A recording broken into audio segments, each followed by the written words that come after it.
चूरू के ward number 30 में अज्ञात चोरों ने सूने मकान को निशाना बनाते हुए नकदी और सोने चांदी के जेवरात पर हाथ साफ कर दिया। जानकारी के मुताबिक मकान मालिक सुरेंद्र राज पुरोहित दिल्ली के प्राइवेट कंपनी में कार्यरत है। ऐसे में चोरों ने मौका देखकर वारदात को अंजाम दिया। इधर घटना की सूचना पाकर पहुंची पुलिस आरोपियों की तलाश में जुट गई।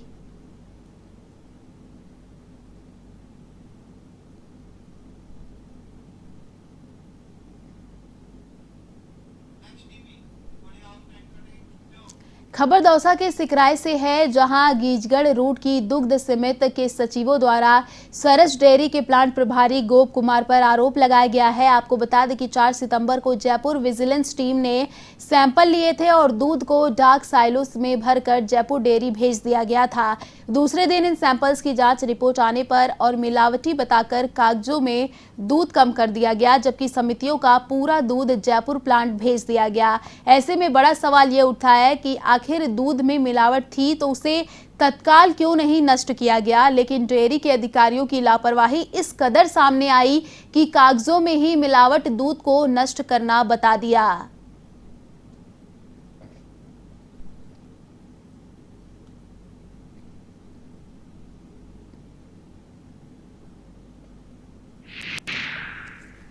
और 4 तारीख को सुबह दूध आया था, जो डॉग पे सही तरीके से जांच होने के बाद तुल भी गया था दूध, और जिसके बाद में जयपुर वाले सैंपल लेके गए थे, जिसमें दूसरे दिन हमें रिपोर्ट में डिटेजन बता करके समिति को बंद कर दिया गया था और हमारा दूध जयपुर ये दौसा संघ में तुला गया था। बिल्कुल दूध सही था। दूसरे दिन बताया था दूध को हमको कि भैया तुम्हारा डिटेजन में समिति बंद कर दी गई है।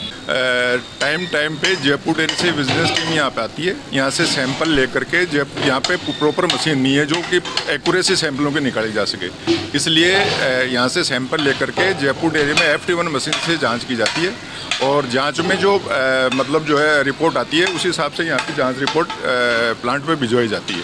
ये रूटीन की प्रक्रिया है, इसमें कोई एक्स्ट्रा कोई कुछ भी नहीं किया जाता है, शुरू से चली आ रही है। ग्राम विकास अधिकारी के 3,896 पदों पर भर्ती को मंजूरी मिली है। इसको लेकर सीएम अशोक गहलोत ने ट्वीट किया कि युवाओं के बेहतर भविष्य एवं सरकारी नौकरी का अवसर देने के लिए ग्राम विकास अधिकारी के 3,896 पदों पर भर्ती की मंजूरी दी है। ग्राम विकास अधिकारी के रिक्त पदों पर शीघ्र भर्ती के दृष्टिगत इस परीक्षा को समान पात्रता परीक्षा के दायरे से बाहर रखा गया है। प्रदेश सरकार ने 2.5 साल में लगभग 1 लाख सरकारी नौकरियां दी हैं। करीब 26,000 नियुक्तियां कोर्ट में अच्छी पैरवी कर युवाओं के हित में फैसले करवाकर दी हैं। प्रदेश सरकार भर्ती परीक्षाओं को शीघ्र आयोजित करने हेतु प्रतिबद्ध है।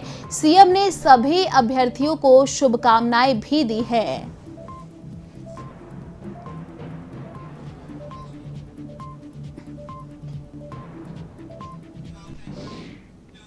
प्रदेश में 20 जिलों की 1656 किलोमीटर लंबाई की ग्रामीण, अन्य जिला और मुख्य जिला सड़कों को राज्य राजमार्गों में क्रमोन्नत किया जाएगा। मुख्यमंत्री अशोक गहलोत ने इसके लिए सार्वजनिक निर्माण विभाग के प्रस्ताव का अनुमोदन कर दिया है।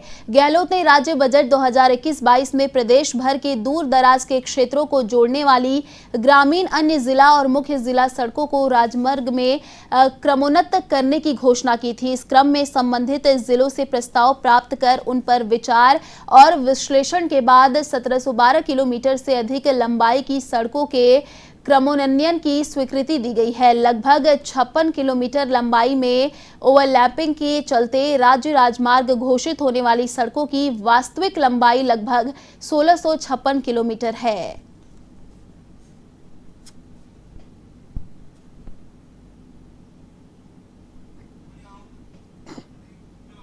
अब खबर भरतपुर के नदबई से है, जहां पंचायत समिति में उप प्रधान पद पर भाजपा के भूपेंद्र फौजदार को निर्विरोध निर्वाचित किया गया। नवनिर्वाचित उप प्रधान ने भाजपा से नामांकन दाखिल किया था। उनके अलावा और किसी ने नामांकन दाखिल नहीं किया, जिसके बाद रिटर्निंग अधिकारी हेमराज गुर्जर ने भूपेंद्र फौजदार को निर्विरोध विजय घोषित कर दिया और पद गोपनीयता की शपथ दिलाते हुए प्रमाण पत्र सौंपा। आपको बता दें कि प्रधान पद के चुनाव में भाजपा से मुन्नी देवी जीती हैं, वही उनके बेटे उप प्रधान बन गए हैं।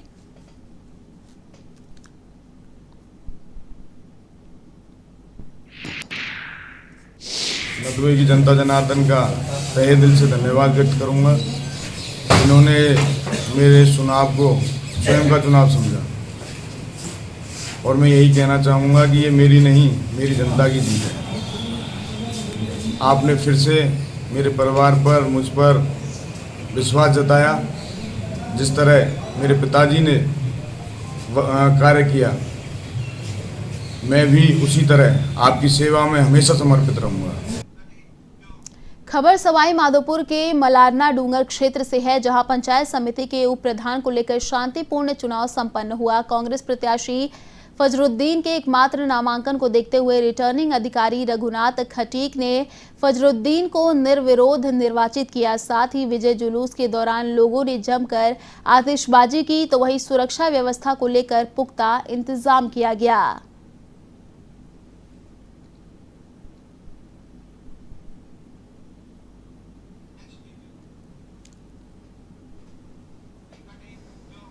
भीलवाड़ा के मांडलगढ़ में मौसमी बीमारियों के मरीजों की संख्या में लगातार इजाफा हो रहा है। चिकित्सा विभाग भी मरीजों की बढ़ती संख्या को देखकर अलर्ट मोड पर है। राजकीय सामुदायिक स्वास्थ्य केंद्र में हर दिन सैकड़ों रोगी इलाज के लिए आ रहे हैं। इसके अलावा टीकाकरण को भी बढ़ावा देने के लिए भी प्रशासन काम कर रहा है। इसके अलावा प्रशासन गंदे पानी की निकासी और फोनिंग का भी प्रबंध कर रहा है।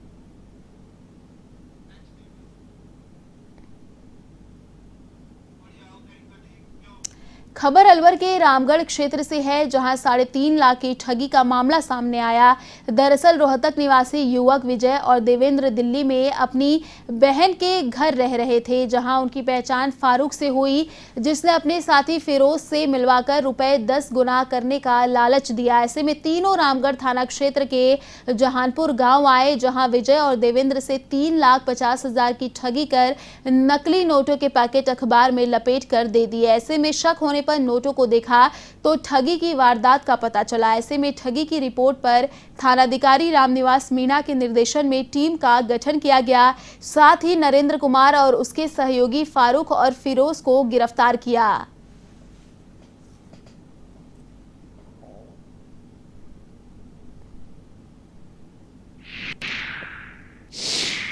विजय और उसका मौसी का लड़का देवेंद्र गोल्ड लोन लेकर 3.5 लाख रुपए लेकर आए। इन्होंने जहानपुर में जाकर पैसे दिए राजू को। राजू मजार पर ले गया। उसने भारतीय चिल्ड्रन बैंक, मनोरंजन बैंक जो होती है, वो पैसे अखबार में लपेट कर 9,35,000 रुपये वापस कर दिए और कहा कि इनको धूप बत्ती करके देख लेना, ये 10 गुने हो गए पैसे आपके। इनको शक होने पर इन्होंने देखा तो वो भारतीय मनोरंजन बैंक के पैसे थे जो नकली थे। राजू वहाँ से फरार हो गया था। फिरोज और फारूक जो षड्यंत्र रच कर लाए थे, इनका भी इसमें हिस्सा था। षड्यंत्र रच कर लाए थे। भीलवाड़ा के महात्मा गांधी चिकित्सालय में मौसमी बीमारियों के चलते मरीजों की संख्या दिनों दिन बढ़ती ही जा रही है, जिसके चलते शिशु वार्ड में एक ही बेड पर 2-2 बच्चों का इलाज किया जा रहा है। डॉक्टर अरुण गौड़ ने कहा कि मौसमी बदलाव के चलते मरीजों की संख्या में लगातार वृद्धि हो रही है। ऐसे में जहां आउटडोर पहले 1500 से 1700 के बीच ही रहता था, वहीं अब 2400 से 2500 के बीच हो गया। तो वहीं मलेरिया और डेंगू की अस्पताल में जाँच की जा रही है।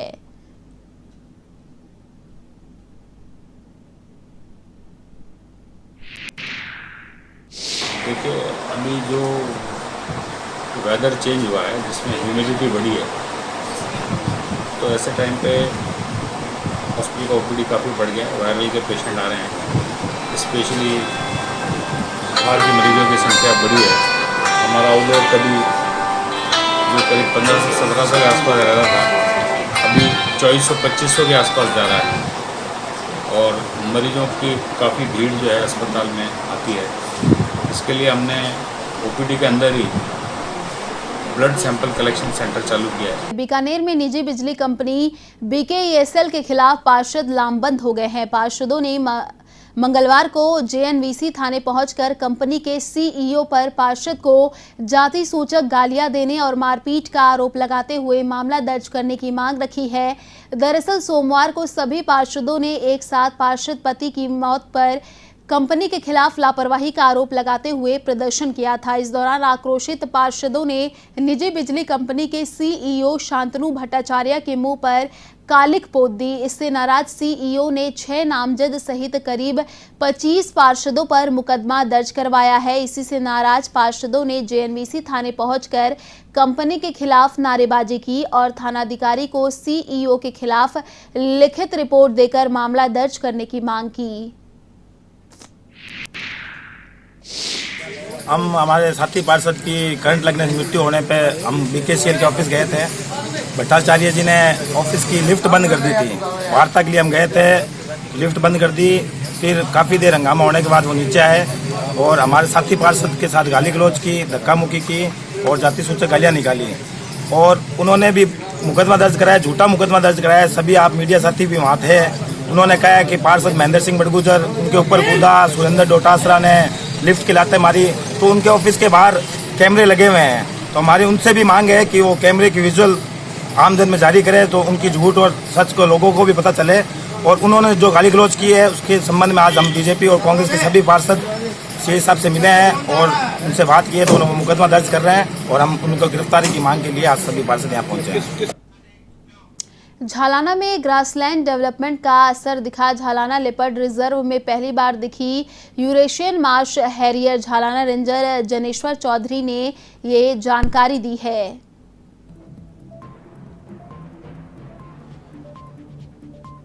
झालाना लेपर्ड रिजर्व में पहली बार दिखी Eurasian marsh harrier. Jhalana ranger Janeshwar Chaudhary ने ये जानकारी दी। झालाना में ग्रासलैंड डेवलपमेंट का असर दिखा। भीलवाड़ा में पांसल चौराहे पर किन्नर समाज ने एक फर्जी किन्नर की जमकर धुनाई की। इस दौरान चौराहे पर तमाशाबीनों की भीड़ जमा हो गई। किन्नर समाज के अनुसार ये व्यक्ति फर्जी किन्नर बनकर शहर में उगाई कर रहा था। हालांकि इस वीडियो की हम पुष्टि नहीं कर रहे हैं। वहीं इस मामले में प्रतापनगर थाने में किसी भी पक्ष ने कोई मामला दर्ज नहीं करवाया है।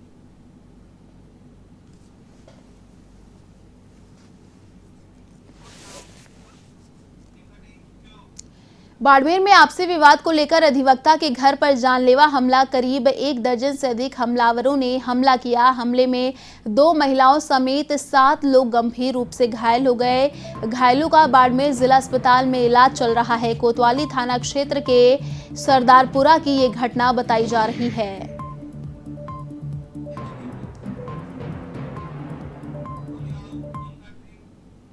डूंगरपुर की बिछीवाड़ा पुलिस ने 3 महीने पहले दंपति से बाइक लूट के मामले का खुलासा कर दिया है। इस मामले में पुलिस ने एक आरोपी को गिरफ्तार किया है, वहीं एक बाल अपचारी को डिटेन भी किया गया है। थानाधिकारी रंजीत सिंह ने बताया कि उदयपुर निवासी राहुल कलासुआ ने 29 मई को मुकदमा दर्ज कराया था। वह अपनी पत्नी के साथ अपने गाँव लौट रहा था। इस दौरान भुआली गाँव के पास 3 बदमाश आए और उनकी बाइक लूट कर फरार हो गए। इस दौरान पुलिस ने आरोपी को गिरफ्तार करने के साथ ही उसके साथ ही बाल अपचारी को डिटेन किया है।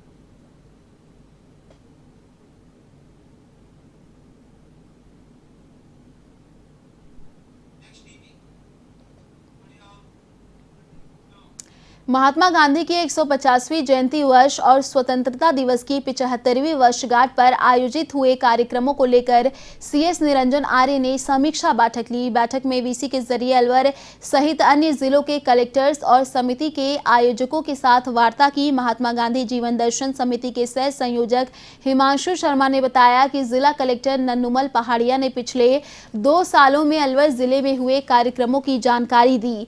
वीडियो कॉन्फ्रेंसिंग में अतिरिक्त जिला कलेक्टर सहित कई अधिकारी मौजूद रहे।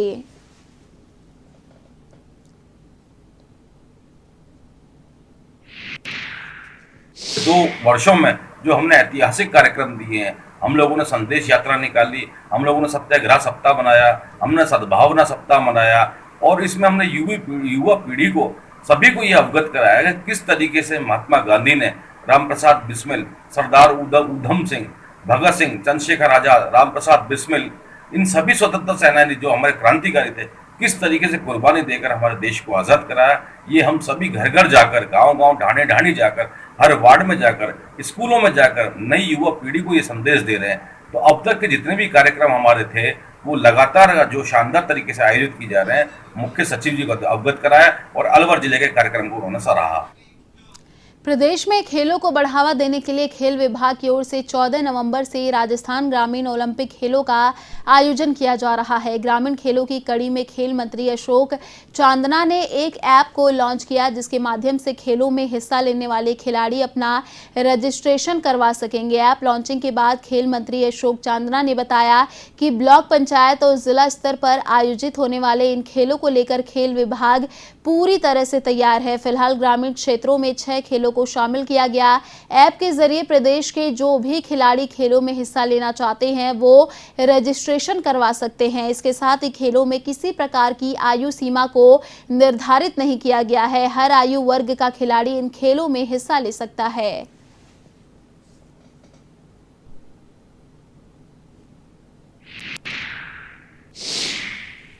पैरा खिलाड़ियों ने राजस्थान का नाम रोशन कर दिया और ये तो हमें विश्वास तो था ही कि मेडल जरूर आएंगे। हमारे खिलाड़ी सारे बहुत टैलेंटेड थे, लेकिन 5 मेडल्स आ जाएंगे और उनमें 2 गोल्ड मेडल होंगे। ये मैं समझता हूँ कि ये बहुत बड़ी उपलब्धि वाली बात है राजस्थान के लिए और बाकी सब खिलाड़ियों को मोटिवेशन देने वाली बात है।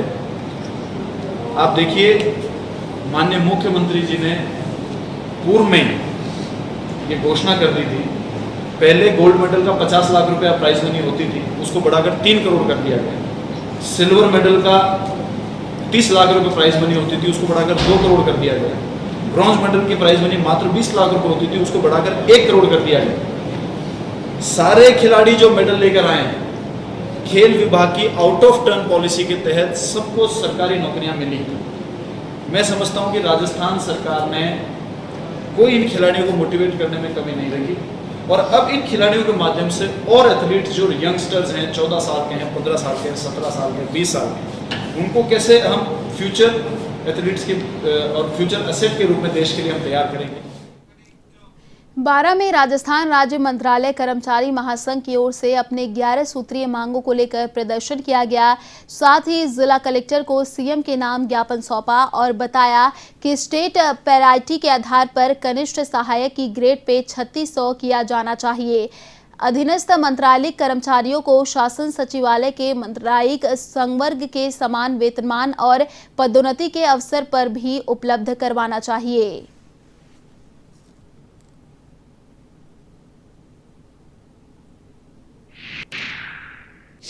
राजस्थान राज्य मंत्रालय कर्मचारी महासंघ के बैनर तले हमारा 11 सूत्री मांग पत्र है, जो 2013 से अनवरत हम संघर्ष करते आ रहे हैं। राजस्थान सरकार द्वारा हमारी जो मुख्य मांगे हैं वो अभी तक मंजूर नहीं की है। आश्वासन पे आश्वासन दे रही है, कमेटियों पे कमेटियां बना रही है, पर अभी तक किसी भी तरह का निदान नहीं किया है सरकार ने। खबर भरतपुर के कामा क्षेत्र से है, जहां उप प्रधान पद पर कांग्रेस के प्रहलाद गुर्जर निर्विरोध निर्वाचित हुए। ऐसे में रिटर्निंग अधिकारी दिनेश शर्मा ने शपथ दिलाई, तो वहीं समर्थकों ने नगर पालिका अध्यक्ष गीता खंडेलवाल के नेतृत्व में फूल माला पहनाकर स्वागत किया।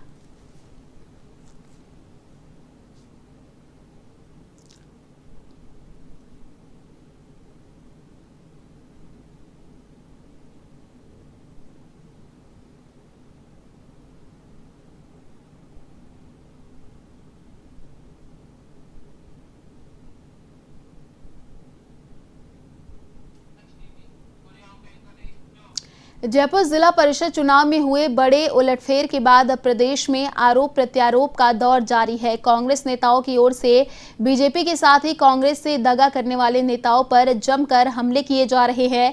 खेल मंत्री अशोक चांदना ने बीजेपी के साथ ही कांग्रेस में भिड़ंतघात करने वाले नेताओं को आड़े हाथ लिया है। चांदना का कहना है कि बीजेपी से कोई शिकायत नहीं है, ये काम पार्टी में रहते हुए जयचंदों की ओर से किया गया है, जो 1 साल पहले बिक गए थे। मुख्यमंत्री अशोक गहलोत ने सारी बातों को भुलाते हुए 1 साल पहले इनको माफी दे दी थी, लेकिन एक बार फिर से इन जयचंदों ने अपना काम कर दिया है। कांग्रेस में रहकर कांग्रेस को निपटाने का काम ये जयचंद कर रहे हैं। इस पूरे प्रकरण की रिपोर्ट दिल्ली तक जाएगी।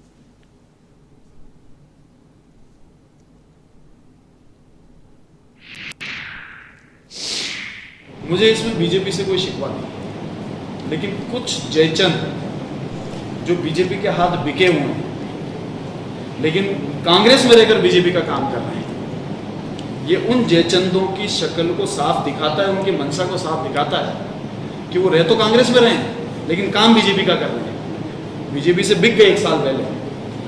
और निश्चित रूप से आला कमान ने 1 साल पहले और माननीय मुख्यमंत्री जी ने फॉरगेट एंड फॉरगिव पॉलिसी के तहत बड़ा दिन रखते हुए सबका स्वागत किया। और उसके बाद अगर इस प्रकार की धोखाधड़ी पार्टी के साथ में होती है, निश्चित रूप से ऊपर तक शिकायत तो जाएगी, रुकेगी नहीं। और आला कमान ने पहले भी फॉरगेट एंड फॉरगिव के तहत निर्देशन दिया, उसकी पालना हुई, और आगे यदि वो कोई कार्रवाई करेंगे तो निश्चित रूप से सबको स्वीकार। डूंगरपुर नगर परिषद की ओर से नगर परिषद सभागार में कोरोना वॉरियर्स सम्मान समारोह आयोजित हुआ। समारोह में नगर परिषद की ओर से कोरोना काल में सेवाएं देने वाले स्काउट गाइड के 50 गाइड्स का सम्मान किया गया। इस मौके पर अतिथियों ने समारोह को संबोधित किया। अपने संबोधन में सभापति कलासुआ ने कहा कि कोरोना महामारी में पुलिस, डॉक्टर्स, नर्सिंग स्टाफ के साथ स्काउट गाइड ने कोरोना वॉरियर्स की भूमिका में काम किया। उन्होंने कहा कि स्काउट गाइड हमेशा से ही मानवता की सेवा में समर्पित रहा है।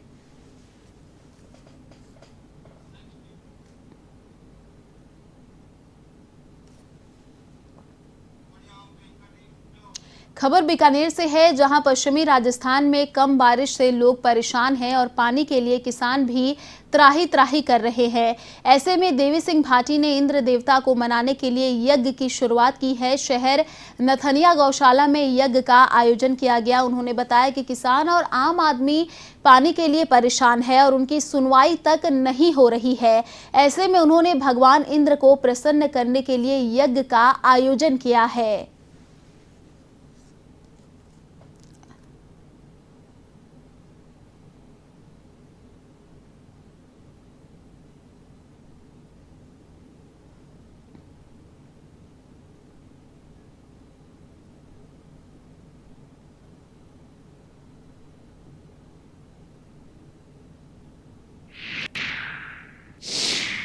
बाड़मेर, जैसलमेर, बीकानेर, जोधपुर, गंगानगर, हनुमानगढ़ वगैरह ये जो जिले हैं, यहाँ पर बरसात बहुत अल्प हुई है, 2-5 गांव में होगी, लेकिन उस वगैरह परिणाम मिलना चाहिए वो नहीं मिला और गायों के ऊपर बहुत ज़्यादा संकट आ गया और यहाँ चरने को अब कुछ नहीं बचा है। तो इसलिए हमने तय किया कि हमने जो इस सरे नथानियान गौचर के अंदर घास भी लगाना है, स्थानीय प्रजाति की खेजड़ी, कोमट, ये जाड़ वगैरह लगाएंगे। तो इसलिए बरसात होना बहुत जरूरी है।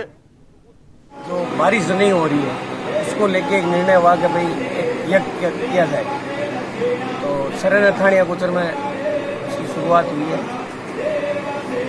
और गंगासर गोचर, भिनासर गोचर और सरे नथानिया तीनों में ही कैसे कब्जे रोके जा सकते हैं, कैसे विकास हो सकता है, उस विषय में हर 10-15 दिन से एक मीटिंग होती है। कभी गंगासर गोचर में होती है तो कभी भिनासर गोचर में, कभी सरे नथानिया।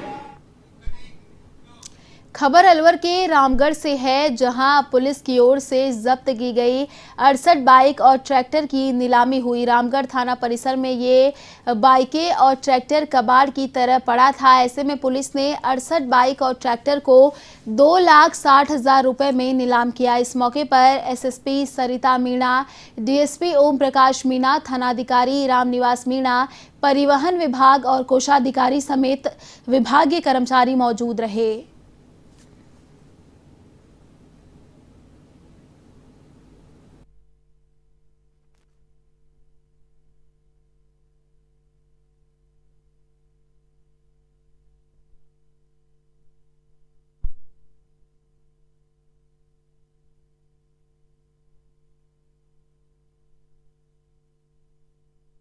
जयपुर शहर को भिक्षावृत्ति मुक्त शहर बनाने की मुहिम की जयपुर कमिश्नरेट ने नई शुरुआत की। जयपुर के बड़ी चौपड़ में इस अभियान की आज से शुरुआत हुई। अभियान के तहत जयपुर कमिश्नरेट की ओर से समाज कल्याण विभाग के साथ संयुक्त रूप से जयपुर शहर के विभिन्न चौराहों, धार्मिक और पर्यटन स्थलों, रेलवे स्टेशन, बस स्टैंड और सार्वजनिक स्थानों पर भिक्षा मांगने वाले 2500 व्यक्तियों को चिन्हित किया गया। इन व्यक्तियों को यहाँ जहां से समाज कल्याण विभाग द्वारा संचालित 2 केंद्रों में शिफ्ट किया गया।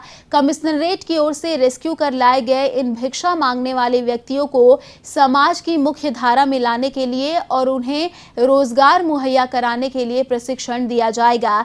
जो व्यक्ति मानसिक रूप से विक्षिप्त है या फिर नशे के आदी हो चुके हैं, इन व्यक्तियों को समाज कल्याण विभाग की ओर से इलाज कर इन्हें समाज की मुख्य धारा में जोड़ा जाएगा। खास बात यह है कि अगर कोई भी व्यक्ति दोनों केंद्रों से भागने का प्रयास करता है तो उसके लिए पुलिस की ओर से 4 इंस्पेक्टर समेत 16 पुलिसकर्मियों को इनकी सुरक्षा के लिए लगाया जाएगा।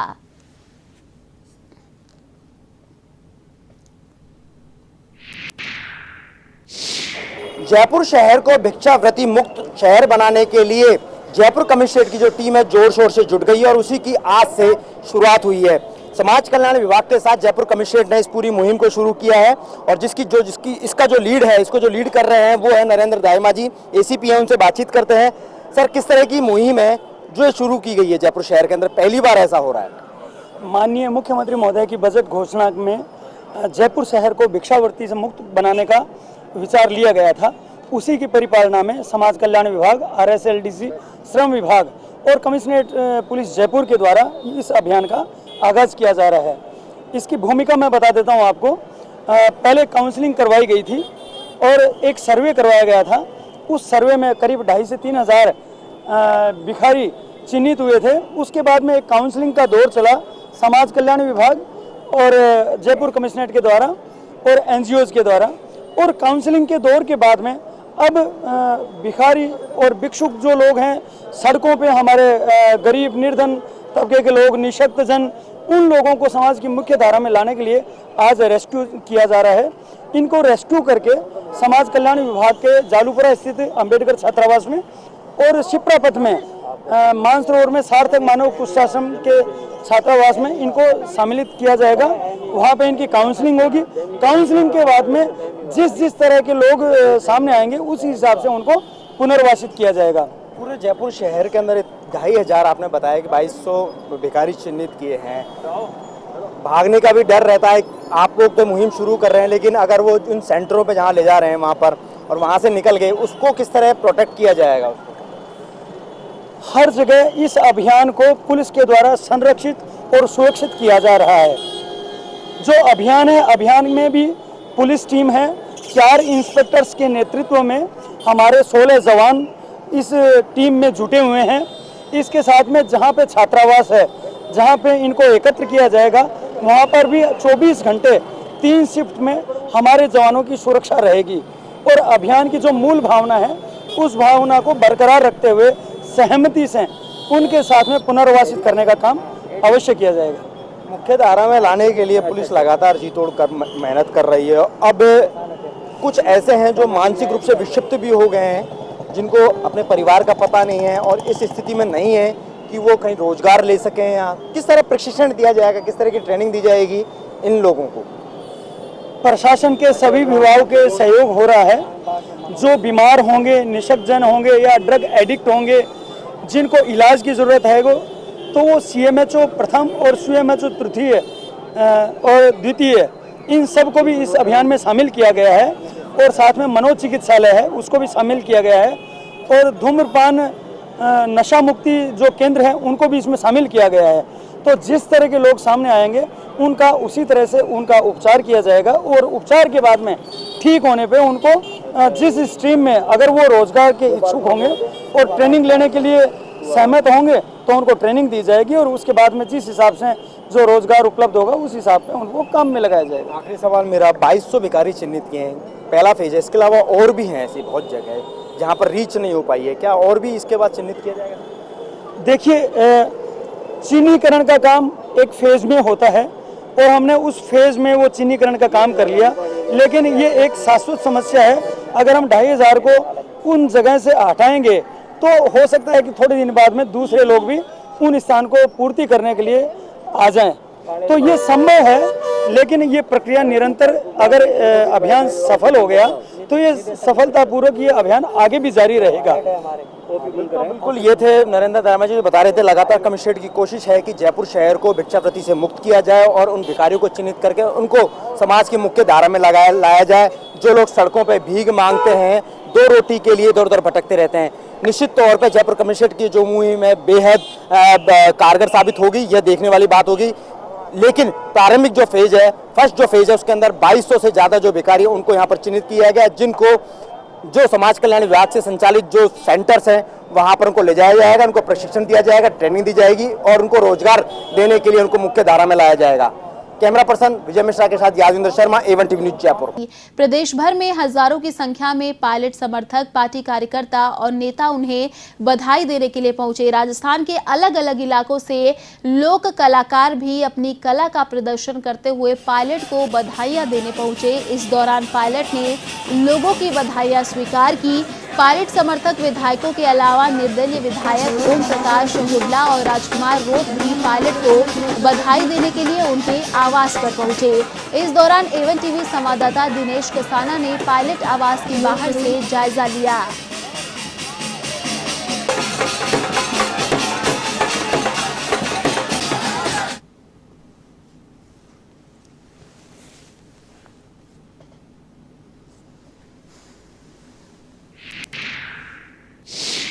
पायलट आज सुबह से ही अपने कार्यकर्ताओं से लगातार मुलाकात कर रहे हैं। कार्यकर्ता प्रदेश भर से उन्हें बधाई देने के लिए पहुंच रहे हैं। आप देख सकते हैं 11 सिविल लाइन आवास के बाहर सचिन पायलट आज सुबह से ही अपने जो कार्यकर्ता हैं, समर्थक हैं, कांग्रेस पार्टी के नेता हैं, कार्यकर्ता हैं, उनसे लगातार मुलाकात कर रहे हैं और जन्मदिन की बधाइयाँ स्वीकार कर रहे हैं। सचिन पायलट का यह 44वां जन्मदिन, जिस पर आज जिस तरह का माहौल देखा जा रहा है जयपुर में, राजधानी जयपुर में हजारों की संख्या में प्रदेश भर से जो पायलट समर्थक हैं वो पहुंचे हैं। जो राजस्थान की लोक संस्कृति है, लोक कला है, उसका भी यहां पर प्रदर्शन हुआ है। और जिस तरह से सचिन पायलट के जन्मदिन पर कल एक रिकॉर्ड बनाया गया, कल 10,000 से अधिक पेड़ लगाए गए। पायलट ने अपने समर्थकों से ये अपील की थी कि कोरोना काल में सर्वाधिक किल्लत ऑक्सीजन की रही, जिसके चलते अधिक से अधिक वृक्ष लगाए जाएं। इसी तरह से सचिन पायलट ने अपना 43वां जन्मदिन भी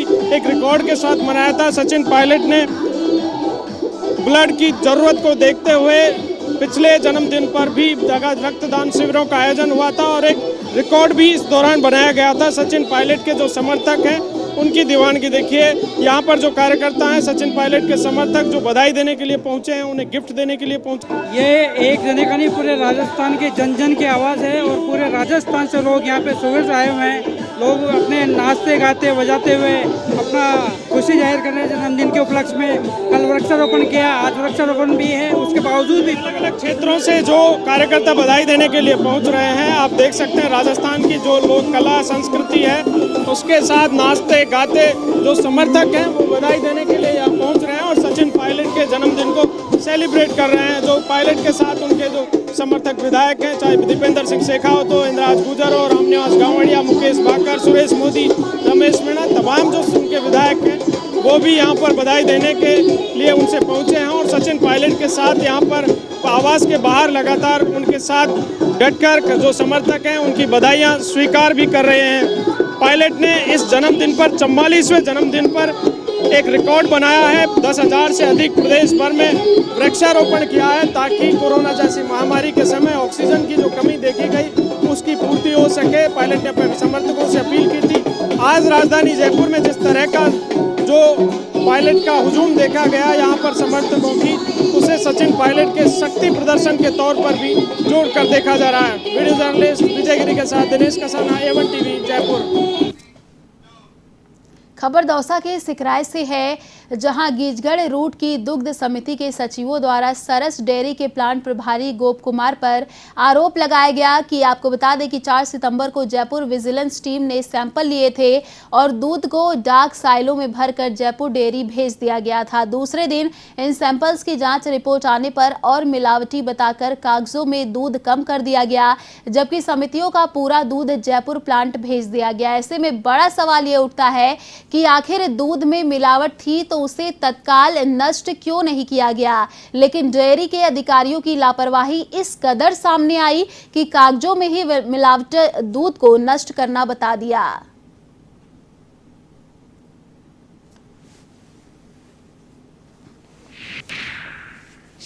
और 4 तारीख को सुबह दूध आया था, जो डॉग पे सही तरीके से जांच होने के बाद तुल भी गया था दूध, और जिसके बाद में जयपुर वाले सैंपल लेके गए थे, जिसमें दूसरे दिन हमें रिपोर्ट में डिटेजन बता करके समिति को बंद कर दिया गया था, और हमारा दूध जयपुर ये दौसा संघ में तुला गया था, बिल्कुल दूध सही था। दूसरे दिन बताया था दूध को हमको कि भैया तुम्हारा डिटेजन में समिति बंद कर दी गई है। टाइम टाइम पे जयपुर डेयरी से विजिलेंस टीम यहाँ पे आती है, यहाँ से सैंपल लेकर के यहाँ पे प्रॉपर मशीन नहीं है जो कि एक्यूरेसी सैंपलों के निकाली जा सके, इसलिए यहाँ से सैंपल लेकर के जयपुर डेयरी में FT1 मशीन से जांच की जाती है, और जांच में जो मतलब जो है रिपोर्ट आती है उसी हिसाब से यहाँ की जांच रिपोर्ट प्लांट में भिजवाई जाती है। ये रूटीन की प्रक्रिया है, इसमें कोई एक्स्ट्रा कोई कुछ भी नहीं किया जाता है, शुरू से चली आ रही है। सवाई माधोपुर के गंगापुर सिटी में पानी की समस्या को लेकर अंबेडकर धर्मशाला के पास वार्ड 6, 7, 8 के लोगों ने जाम लगा दिया। सूचना मिलते ही जलदाय विभाग के अधिकारी और सदर थाना पुलिस मौके पर पहुंची और लोगों से समझाइश कर जाम खुलवाया। साथ ही 17 सितंबर को नल कनेक्शन के लिए शिविर लगाने का आश्वासन दिया।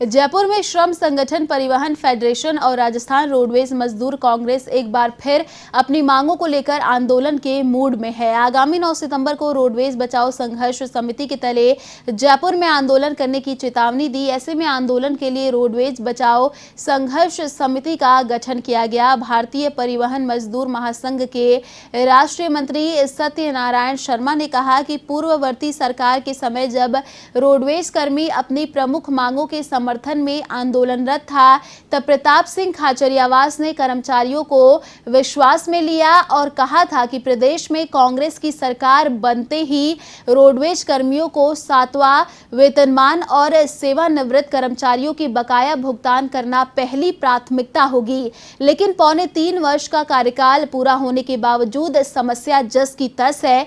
इस दौरान प्रदेश महामंत्री देवकरण चौधरी, इंटक के प्रदेशाध्यक्ष प्रेम सिंह देवड़ा, परिवहन फेडरेशन के प्रदेश महामंत्री महेश चतुर्वेदी समेत कई पदाधिकारी मौजूद रहे।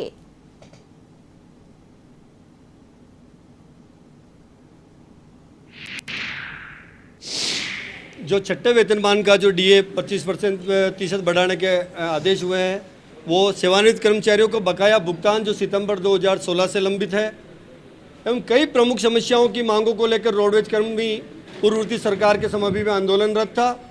उस वक्त में कांग्रेस पार्टी के मुखिया एवं वर्तमान सरकार के उप मुख्यमंत्री रहे माननीय श्री सचिन जी पायलट एवं वर्तमान सरकार के परिवहन मंत्री माननीय श्री प्रताप सिंह जी खाचरियावास ने रोडवेज कर्मियों के आंदोलन में उपस्थित होकर के ये आश्वासन दिया था कि जब राजस्थान में कांग्रेस की सरकार आएगी, हमारी प्राथमिकता सबसे पहले रोडवेज कर्मचारियों की समस्याओं की समाधान होगी। परंतु आज दिन तक रोडवेज कर्मचारियों को समस्याओं का समाधान नहीं हुआ। लगभग 3.25 वर्ष हो चुके हैं। इसी मद्देनज़र रोडवेज के 2 प्रमुख श्रम संगठन भारतीय मजदूर संघ एवं इंटक राजस्थान रोडवेज मजदूर कांग्रेस के पदाधिकारियों ने मिलकर यह तय किया है कि हम रोडवेज बचाओ संघर्ष समिति के बैनर तले हम आंदोलन करेंगे। खबर जयपुर के बस्सी क्षेत्र से है, जहां बल्लूपुरा गांव में बिसलपुर का पानी भरने की बात को लेकर 2 पक्षों में झगड़ा हो गया, जिसमें एक पक्ष के लोगों ने दूसरे पक्ष पर लाठियों से हमला कर दिया, जिसमें आधा दर्जन लोग घायल हो गए। इस दौरान एक महिला समेत 2 जनों को गंभीर हालत में जयपुर रेफर किया गया। मारपीट का वीडियो सोशल मीडिया पर भी जमकर वायरल हो रहा है। ऐसे में पीड़ित पक्ष की रिपोर्ट पर पुलिस पूरे मामले की जाँच में जुट गई।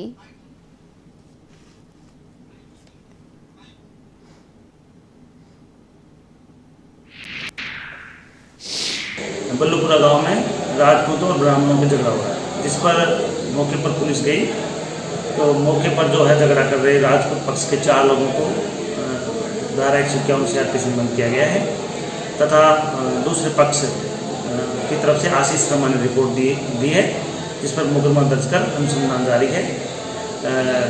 ब्राह्मण पक्ष से एक महिला है रेखा शर्मा, जिसके सिर में चोट थी, जिसको रेफर किया गया है। मुख्यमंत्री अशोक गहलोत के स्वास्थ्य लाभ के लिए मंत्रालयिक कर्मचारियों ने हवन यज्ञ किया। कर्मचारियों ने ईश्वर से प्रार्थना कर सीएम के जल्द ठीक होने की कामना की। इस मौके पर कर्मचारियों ने कहा कि 15 सितंबर को जयपुर में बाबू अधिकारी महारैली निकाली जाएगी। कर्मचारियों ने कहा कि सीएम जल्द ठीक हो जाए और हमारी लंबित मांगों पर उचित कार्रवाई की जाए।